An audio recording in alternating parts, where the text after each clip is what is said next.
It was my daughter's handwriting on the return address, but the letter inside was typed on her lawyer's letterhead and it wasn't a birthday card. I stood at my front door in Oakville, still in my coat, still holding the rest of the mail, a hydro bill, a flyer from No Frills, and I read the first paragraph 3 times because I couldn't make it mean what it was clearly saying. My daughter was threatening legal action if I continued to, quote, interfere with the privacy and parental autonomy of her household. I sat down on the front steps. It was November. It was cold. I didn't care. I'm 67 years old. I taught grade 4 for 31 years at the same elementary school in Burlington. I raised 2 children mostly on my own after my husband Gary passed from a heart attack when my son was 9 and my daughter was 12. I did not remarry.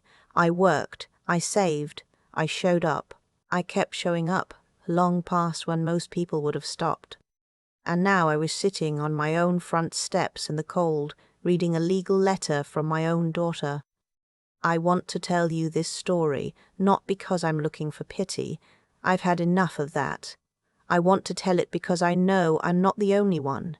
I've read enough comments, enough messages, enough quiet admissions from women at my church and my walking group to know that what happened to me is happening in living rooms and driveways all across this country, quietly, behind closed doors, with no witnesses except the people who caused it. So let me start from the beginning, because the end won't make sense without it. My daughter. I'll call her my daughter throughout, because that's who she is to me even now. Married her husband 8 years ago in a small ceremony at a vineyard outside Niagara-on-the-Lake. He was pleasant enough at the wedding. Attentive. He gave a speech that made people cry in a good way. I thought she'd done well. His name is not important. What's important is that he came from a family that kept its distance from everyone, including each other. His parents sent Christmas cards. That was the extent of it. They lived 40 minutes away, and I met them perhaps 6 times in 8 years. At first I thought it was just their way. Then I started to understand it was a value system. Privacy as virtue, boundaries as identity, presence as intrusion. My daughter loved him, so she started to absorb that system. Slowly, the way water reshapes stone. In the early years, it wasn't obvious. She and I were close. We'd had our rough patches when she was a teenager, what mother and daughter don't, but by the time she finished university, we'd found our footing again. She'd call me on her lunch break. We'd go to the market on Saturday mornings. When she got promoted at work, I was the first person she called. Then she got pregnant with their first child, my granddaughter, and everything shifted. I don't mean shifted in the way people warn you about, oh, you'll be grandma now, not mum, get used to it. I understood that. I'd been a mother long enough to know that a new baby belongs to its parents, not to the grandparents. I wasn't trying to take over. I was trying to help. That's where I'll be honest with you. I sometimes helped in ways they hadn't asked for. I want to say that clearly, because I think it matters. I'm not telling this story to make myself a saint. I drove 40 minutes to their house in Mississauga when they came home from the hospital, and I let myself in with the spare key they'd given me. They'd given it to me. I want to be clear about that. And I cleaned their kitchen and stocked their fridge and made a pot of soup. My son-in-law came downstairs and his face did something I couldn't fully read at the time. I thought it was exhaustion. I understand now it was irritation. After that visit, my daughter called me and said, very gently, that they'd like a few days to settle in before having visitors. I said, of course, no problem, I completely understand. And I meant it. And then 3 days later, I showed up with a lasagna and a box of diapers, because the diapers had been on sale at Costco, and I had a coupon. I see now how that looked. I'm not going to pretend I don't. But I also want you to understand that for 31 years I showed up for every child in my classroom who needed something, and for every parent who was struggling, and for every colleague who was overwhelmed. Showing up was how I loved. It was the only language I had, and nobody had ever told me it was the wrong language until my daughter married into a family that considered love a boundary violation. The second grandchild came 2 years later, a boy, and by then the rules had gotten more explicit.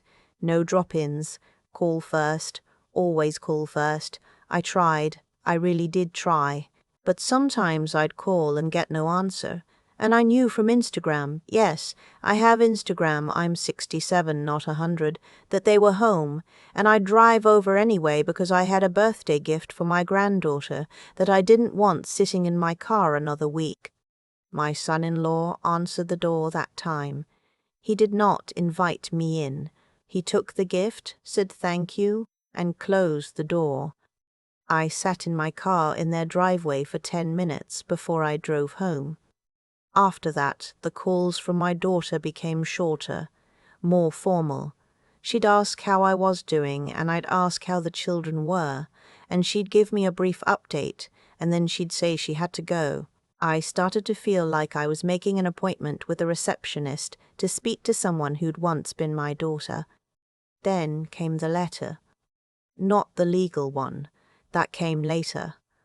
First came the handwritten letter, 3 pages, which my daughter delivered in person and then left without coming inside.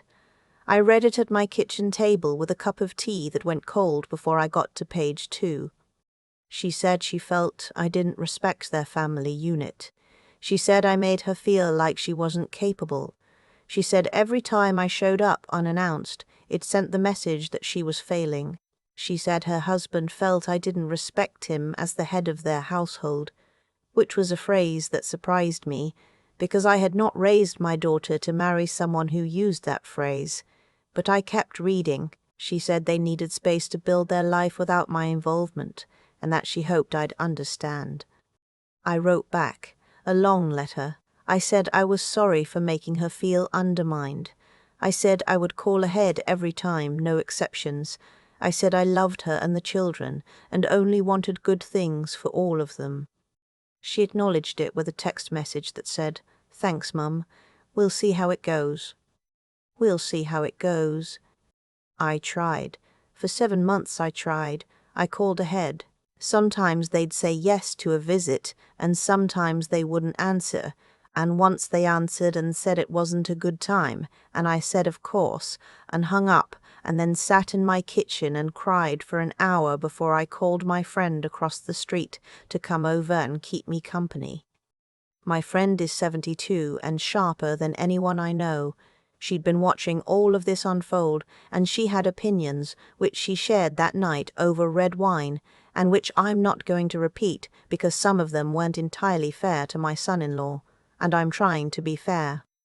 What I will say is that she was the one who noticed when I got the Thanksgiving invitation that year that it was an invitation to dessert, not to dinner. Dessert, starting at 6:30. I brought 2 pies, 1 pumpkin, 1 apple. My daughter hugged me at the door. My son-in-law shook my hand. The children were in their pajamas, and they ran to me, and my granddaughter grabbed my hand and pulled me to her room to show me something she'd drawn at school. And for 20 minutes everything felt almost normal.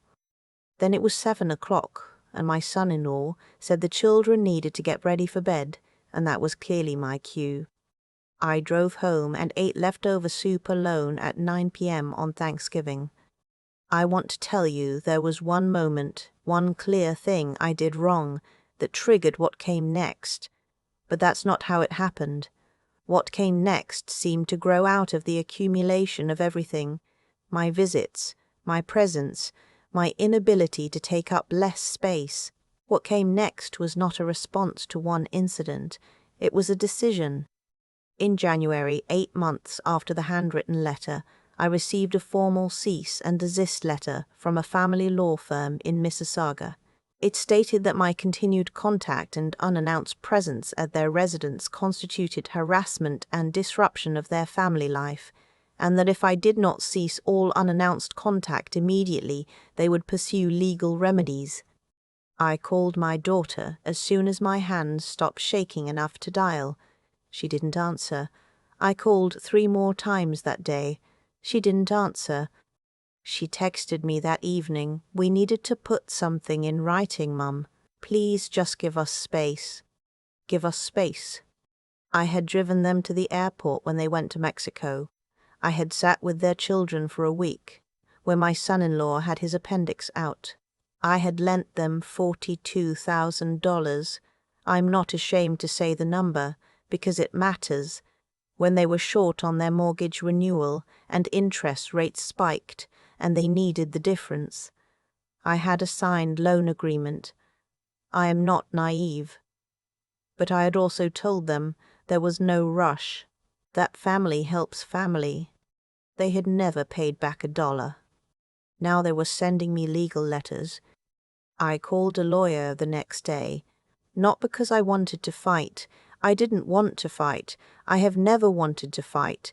Fighting was never something I had energy for, but because I needed someone to explain to me what my rights were, what any of this meant, whether I was in some way actually in the wrong.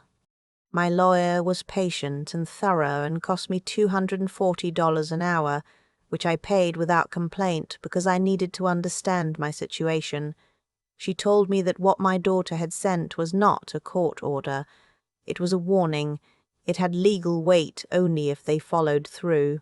She also told me something else, that as a grandparent in Ontario, I had the right, under the Children's Law Reform Act, to apply for contact with my grandchildren if access was being unreasonably denied.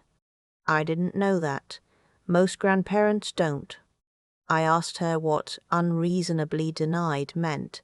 She said it depended on the circumstances and that the courts generally preferred to keep children connected to extended family unless there was a demonstrable reason not to.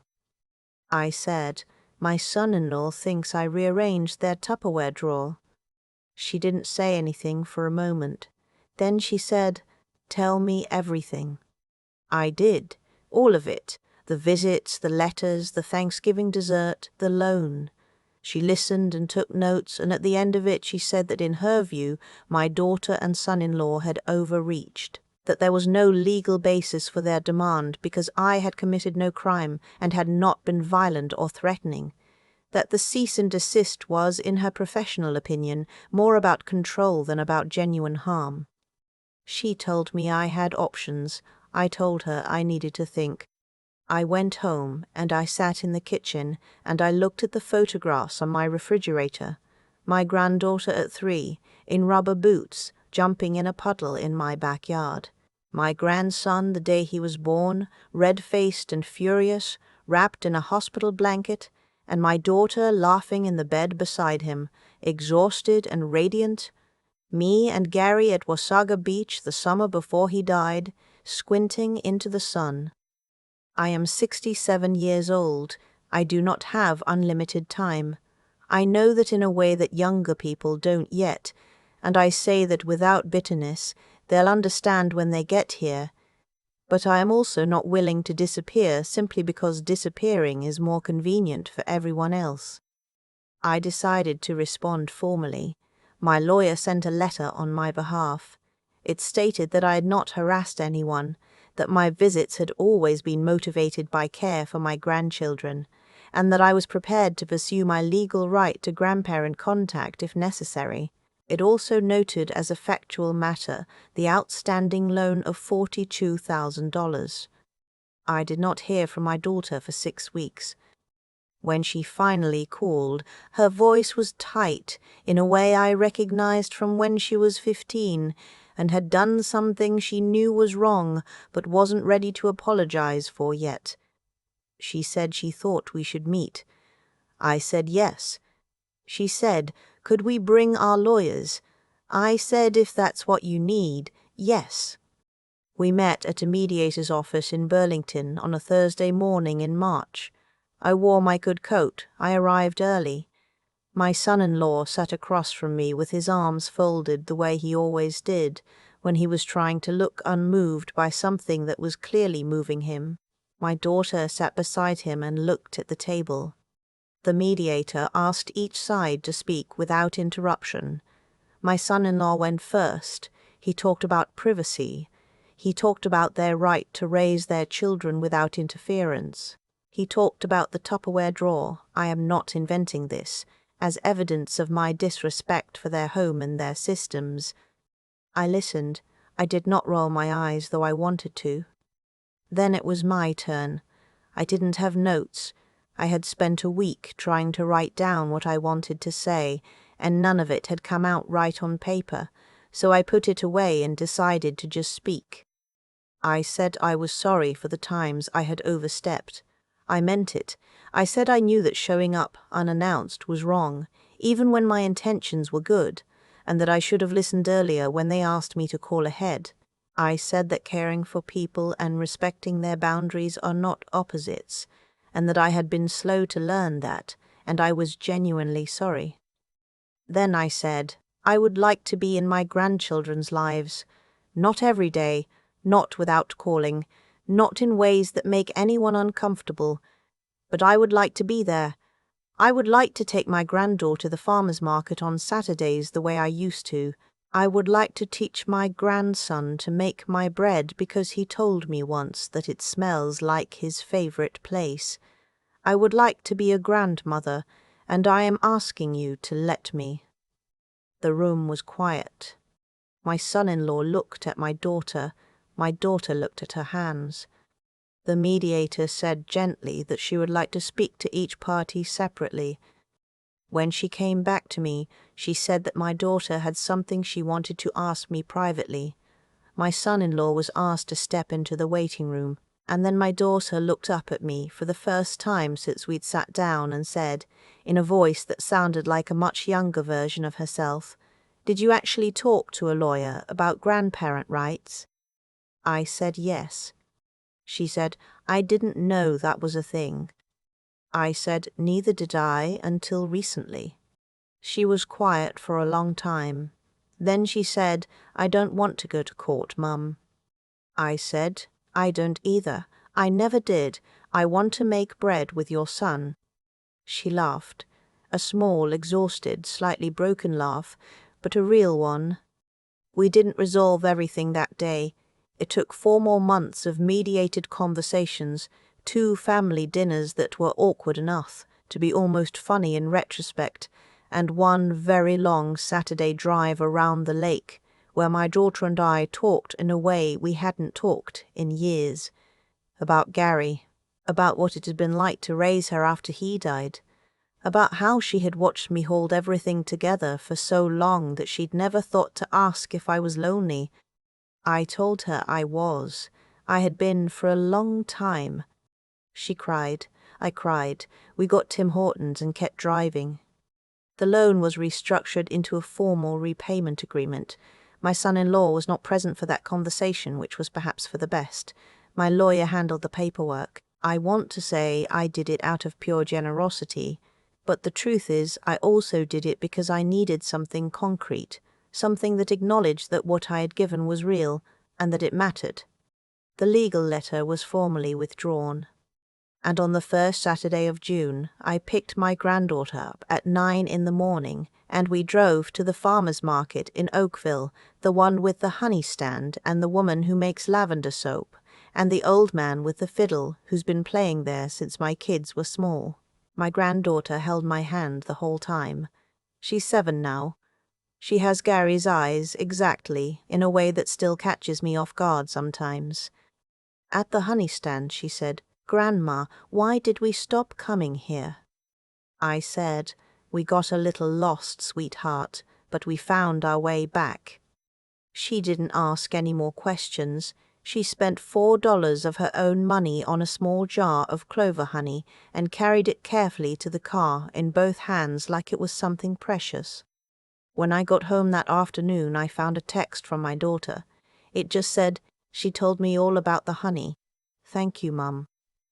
I put the phone down on my kitchen counter and stood there for a minute in the quiet of my house. Gary would have handled all of this differently. He was always better at letting go than I was, softer at the edges.